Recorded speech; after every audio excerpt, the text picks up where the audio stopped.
Hey everyone, this is Alex. Really quickly, before this episode starts, I wanted to ask you to consider signing up for Hyperfixed Premium. I am asking for two reasons. The first is because I genuinely think that if you like this show, you'll probably like the bonus content. It's $5 a month or $40 a year, and you'll get 2 bonus episodes a month, access to our Discord, which is really shaping up to be like a nice little community. I'm getting to know everybody, and they're all really cool. We do a monthly AMA with me and the team, and if there's bonus content you are dying to see from this show, I am open to suggestions, and I am not hard to contact. But the second reason is that by becoming a Hyperfixed member, you're supporting completely independent media and giving us the ability to make the show bigger, weirder, more fun, more exciting. I have been incredibly lucky to have assembled an amazing team of producers who have all agreed to work for way less than they're worth because they believe in this weird little show we're making. And if you believe in it too, I'm just asking if you would consider heading over to hyperfixedpod.com/join. Your membership will allow me to bring on new staff, bring on guest reporters to help us solve problems, make more ambitious episodes, make more bonus content, and seriously, so much more.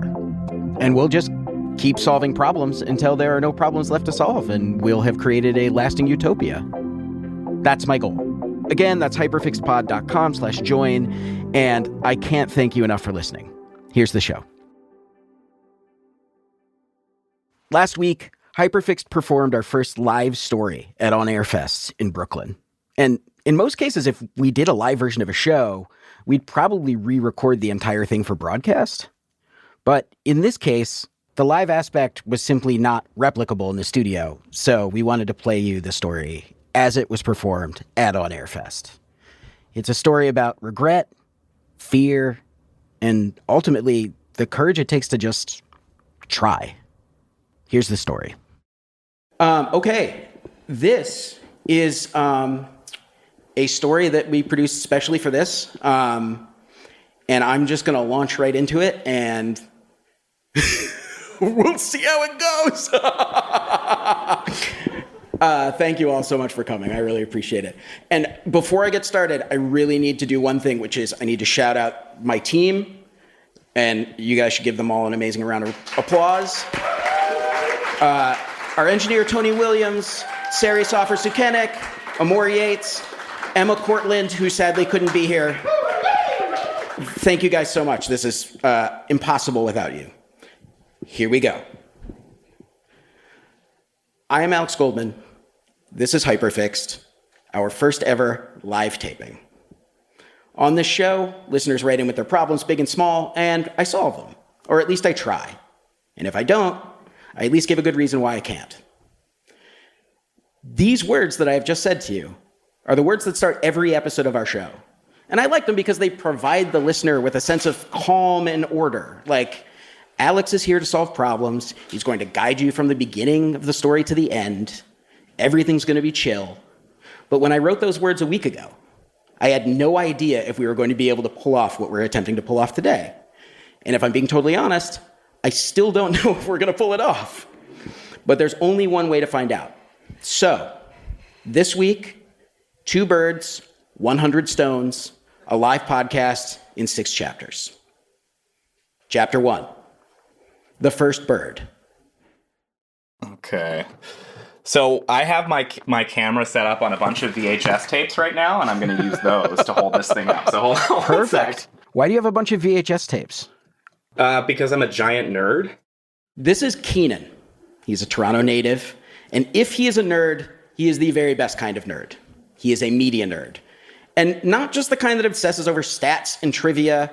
Keenan is the kind of nerd that attends as much to the social world of the art as the art itself. He spent years working in record stores, concert venues. He has an insane collection of physical media. But there's one artist whose work continues to evade him.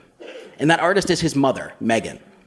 What is your relationship with your mom like? Are you guys pretty candid with one another? Do you have an easy relationship? Is it difficult? Is it weird? What kind of relationship do you have? I would say it's all of those things. That's totally fair. Yeah, I love my mom to bits. She's been a very emotionally honest person my entire life. Like, there's nothing that she really hides or holds back on. When we have any kind of personal difficulties, like, we can talk about it. She's not a very closed person. She doesn't hide things. So that's why I think that we have a great relationship. But there is one thing that Megan has been reluctant to talk about: her young dreams of being a songwriter. Over the years, Keenan's heard the story in bits and pieces, but the broad strokes of it go something like this. In the early 80s, Megan was a waitress at Second City in Toronto, and she was writing songs. A friend of hers, Second City's house piano player, said, "Hey, I have this friend. She's a singer-songwriter. I guarantee she would love to perform your songs. Her name's Katie Lang. Let's record some songs. You can give her your tape. I'll put in a good word for you." She was a massive Katie Lang fan. She saw her perform at the Cameron House, which is like a not very large music venue here in Toronto. She did a week-long residency, and my mom was there every night, sitting in the front row by herself.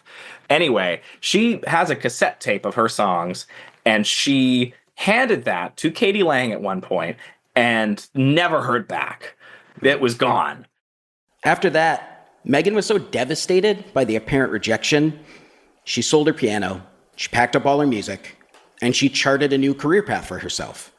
Megan started working in film and television, and that's what she still does today. She doesn't need a megaphone. She's the person on set who is just saying, like, "And we're rolling!" And she's 5'0" and just commands everybody. She is in charge of the set, and that's what she's like. These are some photos of Megan from her on-set stuff. This is her with Don Johnson, Brian Dennehy, Rutger Hauer. For all intents and purposes, Megan has lived an extraordinary life. She's worked with tons of celebrities: Jason Priestley, Billy Zane, Gabriel Byrne, and she has a massive amount of insane stories about everyone from Leonard Cohen to Robin Williams. But Keenan has always sensed that somewhere inside his mother, there's still a person who longs to be a musician, or at least part of her that regrets that she stopped trying. Basically, she gave up on doing this. After the tape didn't lead to anything, after Katie Lang never called her back, she just was like, fuck it, it's never going to happen. I'm abandoning this completely. That kind of bums me out. I feel like... Yeah, me too. She really felt as though she had something to say through these songs, and other than a handful of people, nobody's ever heard it. And I truly feel like that lingers. It still lingers with her. So I wanted to bring her some resolution to this thing that she always wanted and never had. Also, for a woman who sounds like kind of brassy and willing to talk about anything, the fact that there is this one component of her life that she steadfastly refuses to talk about, it must feel like a gap, a knowledge gap in this person that you, I think, know pretty well. Yeah. I have never heard these recordings. Never. They exist on a reel-to-reel tape that is sitting in a box somewhere, and then there's sheet music for all of them, all of the songs that I've never seen. I have memories of this one song that she did sometimes. It was about her friend. That's all I remember, because we're going back over 20 years at this point. So I would love to see this tape get restored, and I have no knowledge of how to do that. It's a grimy old tape that would need to be cleaned up. So that's where Keenan reached out to me. He had an instinct that I could get his grimy tape cleaned up for his mom, so she could hear her music again and be inspired. And he was right about one thing. I am the type of guy who has a reel-to-reel in his attic. It's because I'm cool. But I had a feeling he was wrong about something else, which is that I don't think that this project was entirely for his mom. Are you more interested in hearing this tape yourself or in her hearing it with you, I guess, would be the way I would put it? That's interesting. I mean, I want to hear it because I've never heard it, so I'm definitely interested in hearing it for myself. But like, I guess I would say I am doing this. It's for her as well. So I guess both. I would love to get her to talk about it more. It's one of the few things that it doesn't want to talk about very much. And maybe that's just because I haven't asked the right questions. I'm always hesitant to kind of bring it up. Also, there's not many reasons for it to come up in conversation necessarily. Keenan told me his mother is coming to visit him in a couple days and that she'll be staying for a week. So the plan is for him to bring it up sometime while she's there. Are you worried about broaching this with her? Like, are you worried that it might upset her? Yeah, but I think that it's not going to be... I'm hoping that me saying, you know, what we're doing here, I tell her this story, that might excite her. Like, I'm leaning more, I am worried, but I'm hopeful. I'm also worried, this is another major thing that I need to bring up. I'm worried that these songs are bad. I am worried that there's a reason she didn't get signed, but I have no idea. I have vague memories of one of the songs that I remember sounding pretty good when I was a kid, but I'm like, all I know is that my grandmother truly believed in her. How's your grandmother's taste? Oh, my Nana was the best.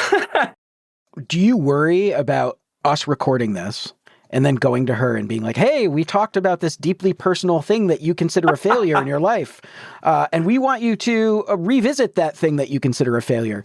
Do you worry that she's going to be like, what's your problem? Like, why would you bring this up?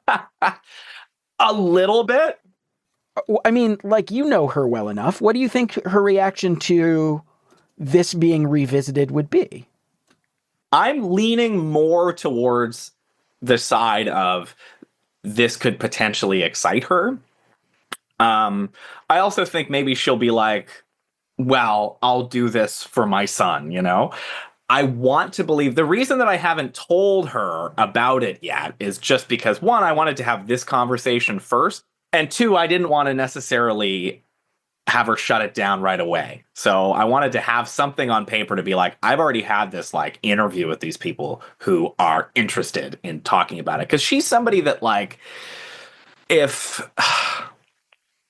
I'll secretly record a video of her doing something ridiculous because she's a very funny person, and she'll be kind of embarrassed that I did that, and then watch the video and she will kind of acknowledge that she is very funny in it.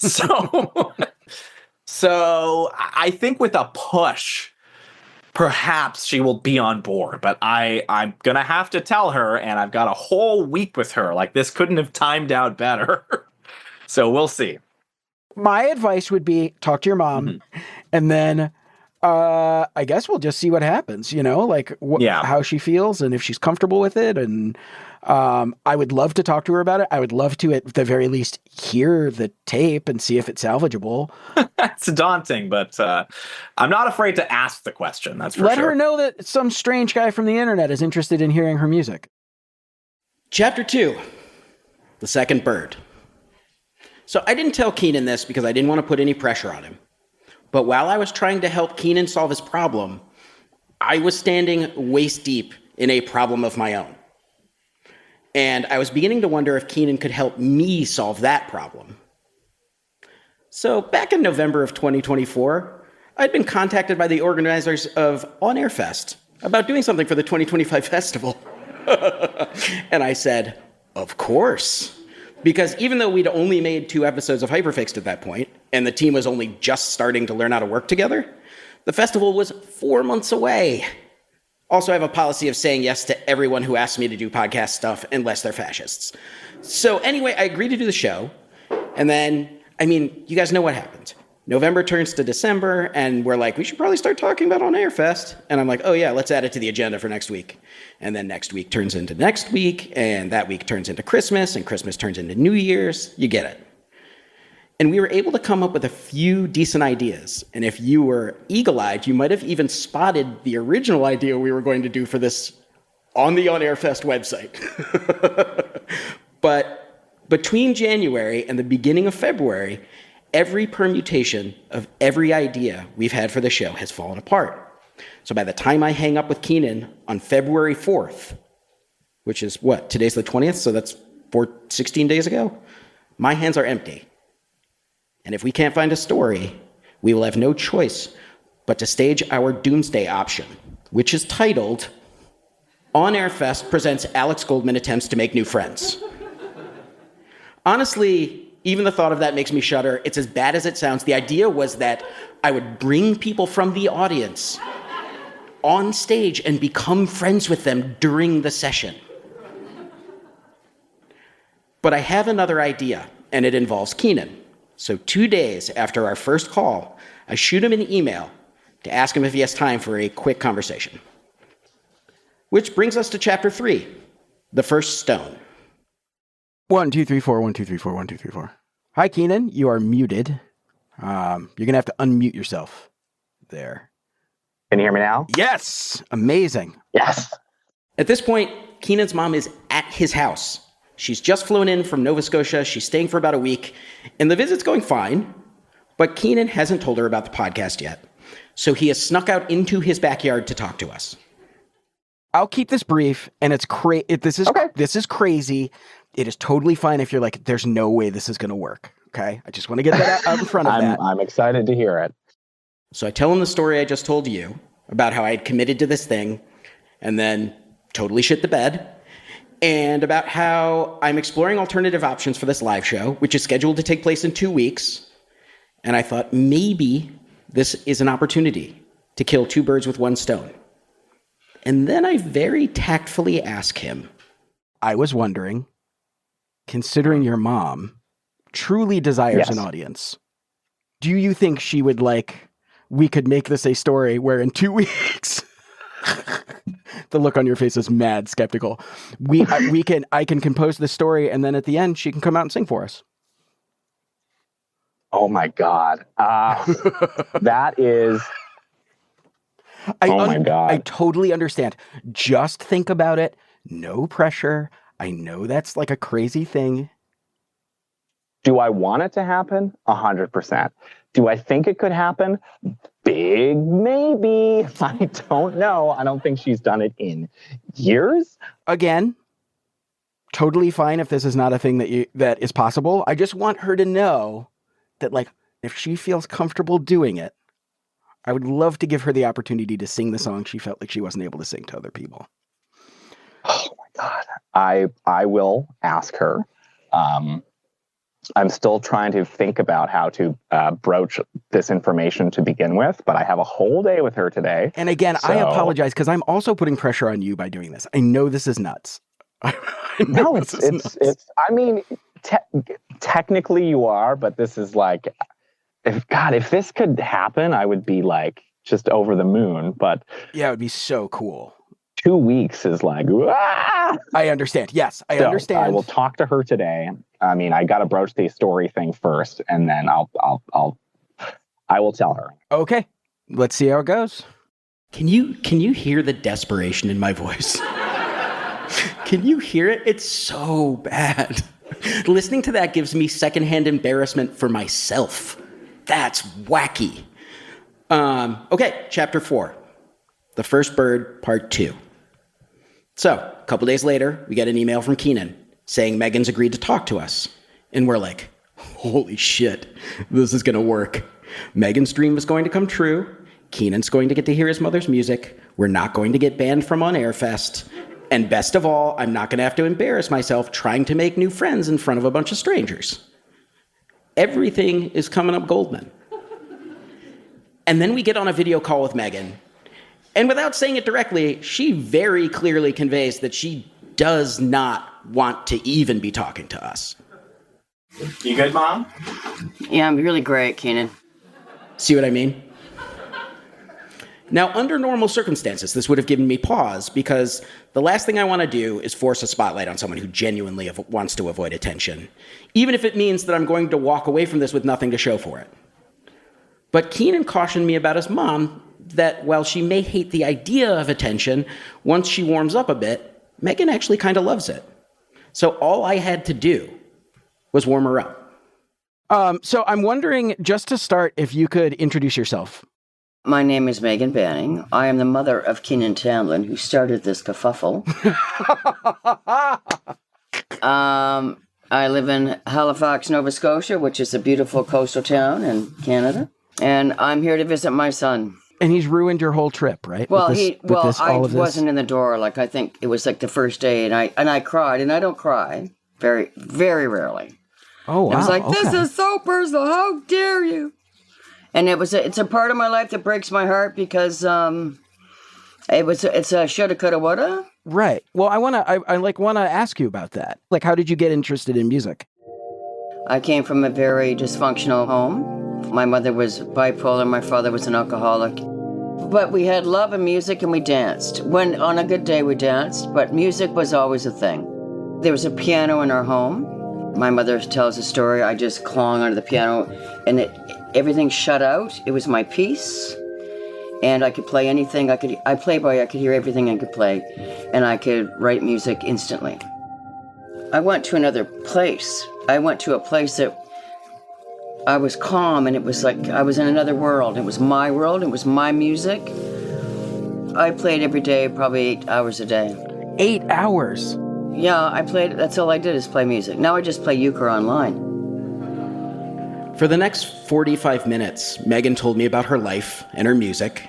She told me about her dreams of becoming a songwriter and about how when she didn't hear back from Katie Lang, she decided it meant she wasn't good enough to be a professional musician. So she sold her piano, stashed the last of her recordings in nondescript boxes and drawers where she expected they'd stay until long after she died. Keenan would later tell me this was the most he ever heard his mom talk about her music. And even though it was clear that revisiting these memories was indeed very painful for Megan, it also seemed like the process of actually doing that, of sifting through these old painful memories, it was almost liberating for her.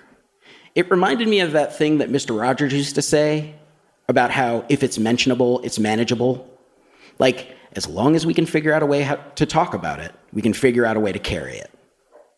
And I think for Keenan, watching his mom talk so openly about her music also kind of freed him to talk about what the silence around this music has meant to him and why he started this whole thing in the first place.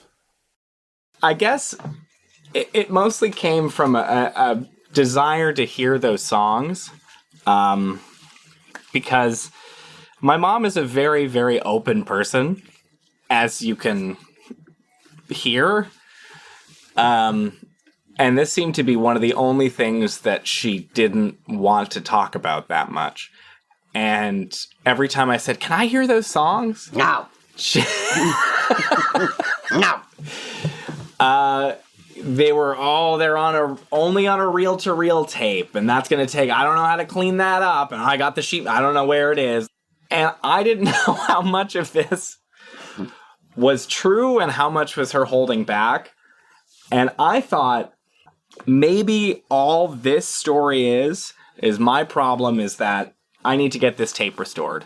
And that way I could present it to her, and then I could listen to it, and that was that. And then now the story has kind of become a lot more about her, which I love because she has a story.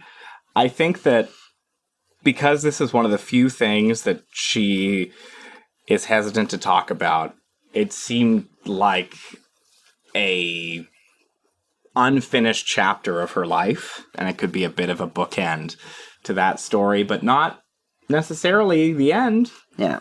Can I just say, let me tell you what this means to me. That my son, who I love to death. I'd hope so. Well, yeah. But I didn't get how much he knew how much it meant to me until he did this. I never thought it mattered to him. I didn't think to me, it was just something I did. I didn't realize that he paid attention to it. And when he said, "Mom, I got this about your music," I went, "What about my music?" Like, I cried, I was mad. Ask him. I was in tears. "I can't talk about this." He said, "Can we talk?" I went, "No." It wasn't until today that I would let him talk about it. Because it's so personal, because it's when you let yourself down, When I didn't do something that I should have done, I didn't do something I was supposed to do. And it's a regret. But in my heart of hearts, I'm a musician. By this point, we'd been talking to Megan for over an hour. And I feel like I understand everything that Keenan told me about his mom. This woman has not had an easy life. She's been knocked around, beaten down, but there's still so much fire inside of her. And yes, she spent decades carrying the weight of her regrets and fears, but I am a firm believer in the idea that it is never too late to change your life. And also, Keenan had told me that all his mom needed was a push. So, I decided to push her. I say, Megan, I don't want to beat around the bush. You're a musician with songs that nobody's ever heard, and I'm a podcaster with an empty stage and an audience hungry for something that stirs their souls. Would you do us all the honor of performing your music live at On Air Fest in Brooklyn, New York? Oh, not happening. That's never going to happen. I'm never going to be on a stage and sing my songs because I can't sing anymore. Like I can't. Like my voice, I smoke fucking Marlboros. Just because you don't sing like Katie Lang doesn't mean you can't No, I don't want sing. to fucking sing like her anyway. She's too twangy. No, fuck. No. Just could not do that. But here's what I could do. I would love to have someone else sing, like, to have my music heard and my song heard. That would be, I would die to hear that. Yeah? I'm getting teary-eyed just thinking about it. It'd be something. If there was one song that we could get someone to perform, what song would that be? It's called Room. Rooms, Megan told me, is a song about a feeling she had years ago after her then fiancé broke off their engagement. It's about that singular kind of heartbreak you experience when you're by yourself in the same spaces you used to share with someone you loved, when the volume of your sadness and anger is only outweighed by how much you miss being in a room with them. What would it mean to you for people to hear that music? Would it mean anything at all to you now? Like, what would it feel like to have people in public hear that? It would take me back to me back then. That young, I was never sweet. I can't say sweet. No, but that part of me that still exists, to hear that music, I'd die. And is it good? I mean, it could be shit. I mean, I haven't listened to it for so long, but I just know, in my heart, I know it's good.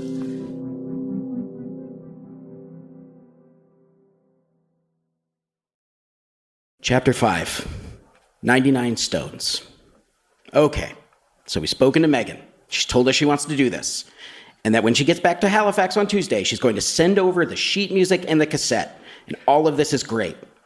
We say goodbye, we hang up the call, and then all we can do is wait and pray that at some point between now and then, Megan doesn't change her mind. Because if she does, we have no backup plan for this live show and no time to figure out an alternative. And if you think I'm mentioning this simply for the sake of ramping up narrative tension, 1, you're right. 2, let me remind you, this woman has not let anyone hear her music in nearly 4 decades, including her son. And now we're expecting her to turn over the only recordings via snail mail to a bald stranger whose end game is to share it with the world. So needless to say, I did not sleep well on Monday of last week. I spent the evening imagining what the organizers of On Air Fest would do with this programming slot if I failed to fill it. My most fantastical idea would be that there would be an Alex Goldman effigy contest, during which the most realistic Alex Goldman would be strung up right there in the main hall, so attendees could take turns beating it like a piñata. Tuesday. When I wake up on Tuesday, I set about finding a singer. I don't know a lot of musicians in New York, so I texted my friend, Eliza McLam, who lives in LA. Eliza is a musician and a podcaster. She hosts a podcast called Bingetopia. But her voice, guys, her voice, it's somehow delicate and cuts right through you. She sounds like she could sing you a lullaby and eat you alive simultaneously. And honestly, she would have been a perfect for this, but I was hoping she could recommend someone in the city. And when I got in touch with her, she told me she had actually just moved to the city. And immediately I'm like, oh, this is meant to be. So I got on my knees and I started begging. And she was like, calm down, dude. I'd love to sing Megan's song. And I'm like, great. As soon as I get the music, I'll send it over. We check in with Keenan throughout the day. Keenan checks in with Megan. But by 7:30 p.m., there's still no news. Megan's told Keenan that she knows exactly where the cassette tape is, but that the sheet music might take a bit longer to find. And as for the reel-to-reel, which contains the only copies of the studio recordings Megan made for Katie Lang, that was completely MIA. So we agree to circle up on Wednesday morning. Wednesday morning, there's good news from Keenan. The sheet music and the cassette have been located. But the sheet music is just piano chords. The lyrics were written by hand. Megan has no way to play the cassette, and there's a huge snowstorm coming to Nova Scotia. So we scrapped the idea of sending this stuff through the mail. Keenan starts calling audio nerds in Halifax looking for someone capable of converting a cassette into a digital file they can send to us.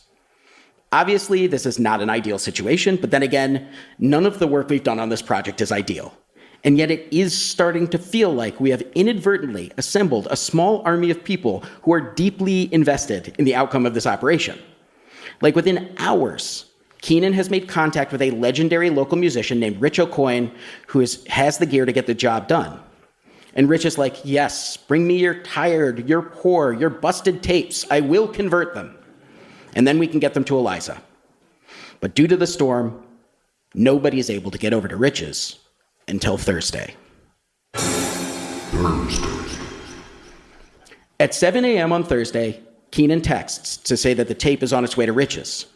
And at this point, we are exactly 1 week to the day from our show at On Air Fest. And the organizers of On Air Fest have started sending us follow-up emails reminding us that our script and our clips and our photos are due by Friday, aka tomorrow. But the thing is, we don't have any of that stuff. Because this whole story hinges on a single song, a song we've never heard, and at this point, there's a pretty good chance we never will. Because remember, this tape that's heading to Richards, it's nearly 40 years old, and it's been hiding at the bottom of a box filled with all kinds of other shit, and there's really no telling what kind of condition it'll be in when it arrives, or if it'll even be salvageable. So when Rich sends this photo of the cassette, our hearts fucking sink. The tape is visibly bent, twisted up inside the cassette's plastic casing. And as I'm looking at it, there's a brief moment where I wish I had quicksand near my house. Then I could just take a walk and end up accidentally buried up to my collarbones and explain to passerby that, unfortunately, I will not be able to attend the On Air Fest 2025, the premier festival of sound and storytelling featuring intimate conversations, performances, and live podcasts, because I'll be here in quicksand. Anyway, about an hour later, the thought evaporates completely because Rich, he goes in manually, re-reels the tape with the kind of care and precision one might expect from a man who's deactivating a bomb. And by noon, we have digital copies of Megan's songs in our inbox. And the moment we hear them, it's like, look, I don't believe in destiny, but over the course of my life, I have experienced, I'm going to start crying. But over the course of my life, I've experienced alignments that certainly felt like they were fated. And when Megan sent music to my friend Eliza, I felt like I was in the middle of one of those things where 100 crazy elements suddenly and inexplicably aligned precisely the way they were meant to. So without further ado, I'd like to invite Eliza McLam to join me for the 6th and final chapter of our show, the song Rooms by Megan Banning.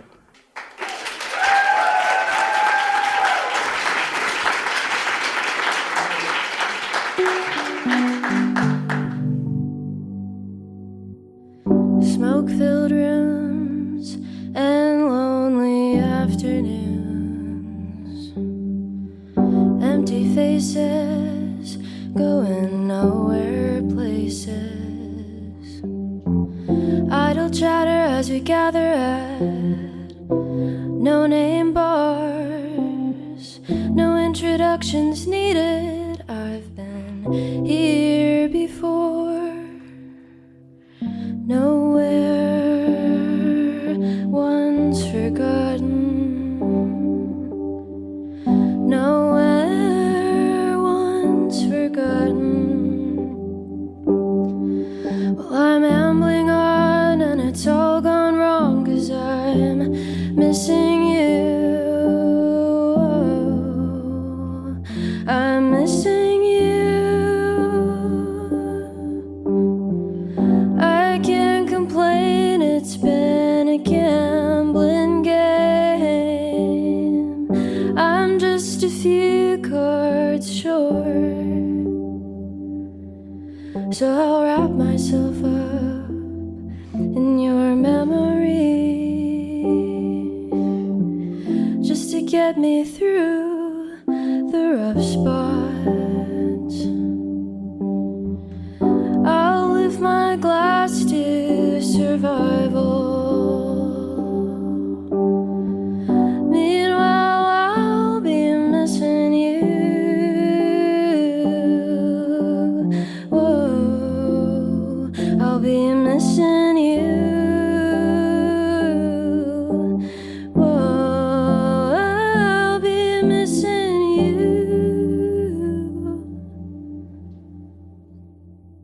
Smoke-filled rooms and lonely afternoons, empty faces going nowhere places, idle chatter as we gather at no-name bars, no introductions needed. I've been here before.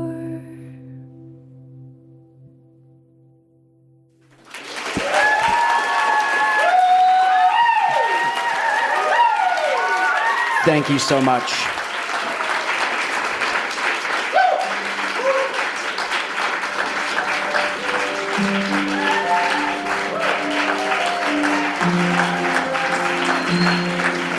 Thank you.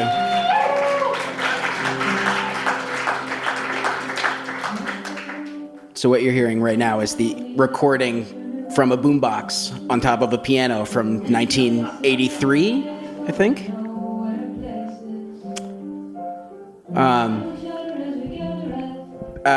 So what you don't know is that Keenan and Megan have been watching via a Zoom call, which is being held by my producer, Sari, this whole time. So...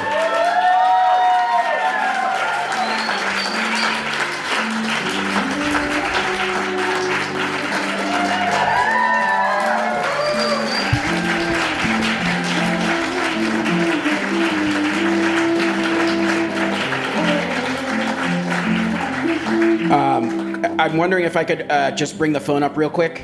Yeah. Yep. Hey guys, how you doing? Hold on a second. I'm gonna put you on speaker. No, I don't know how to put you on speaker. Can you help?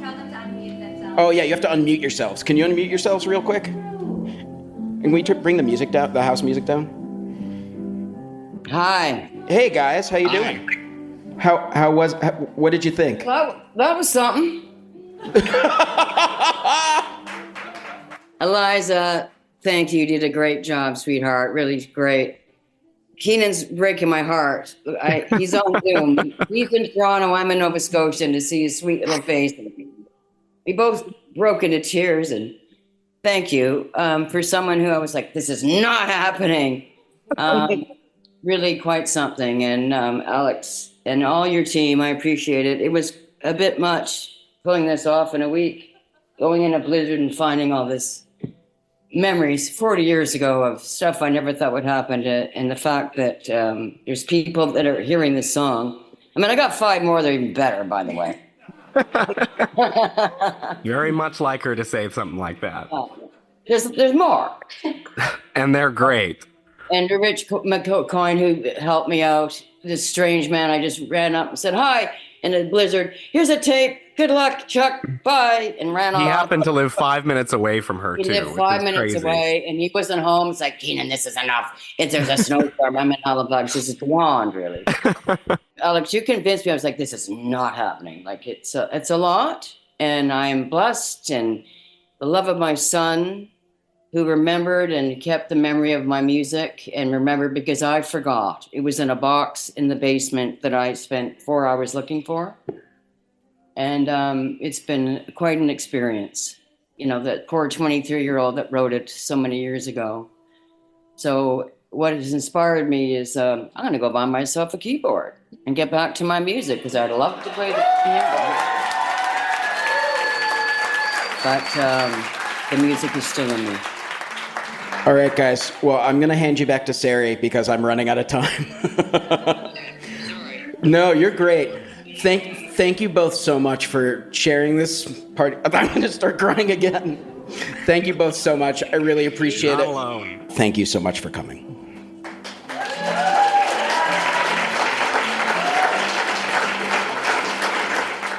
Stay tuned to the end of the credits to hear Megan Banning's original recording of Rooms from the early 1980s. It's really beautiful. You got to check it out.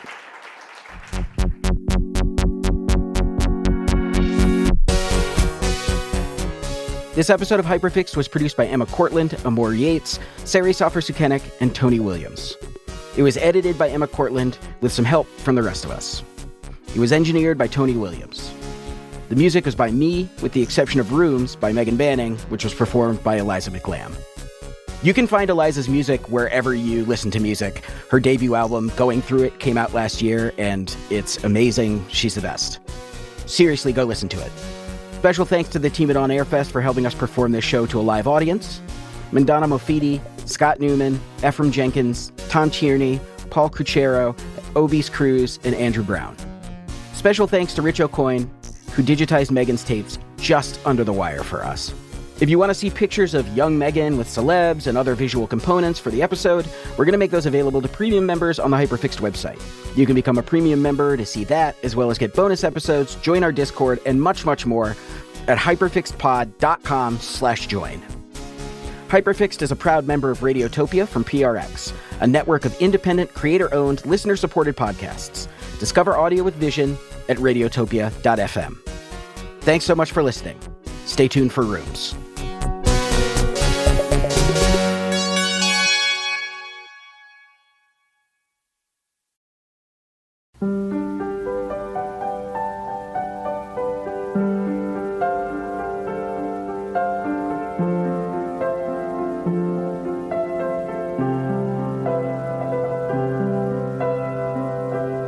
Smoke-filled rooms and lonely afternoons, empty faces going nowhere places, idle chatter as we gather at no-name bars, no introductions needed, 'cause I've been here before.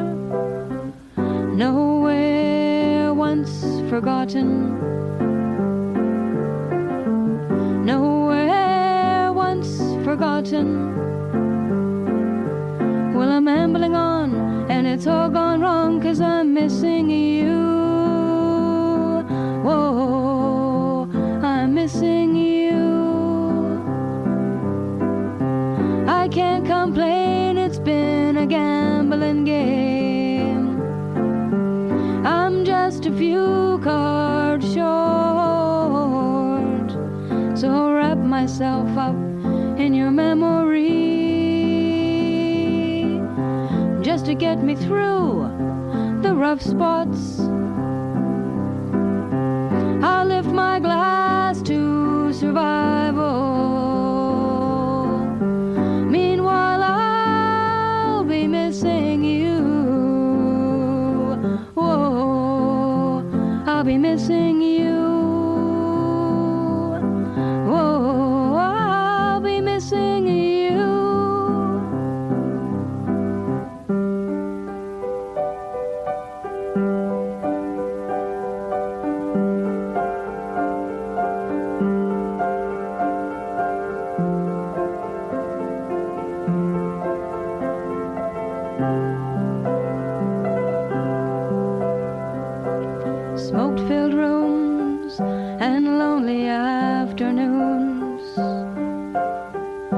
empty faces, going nowhere places. Idle chatter as we gather at no-name bars. No introductions needed, 'cause I've been here before.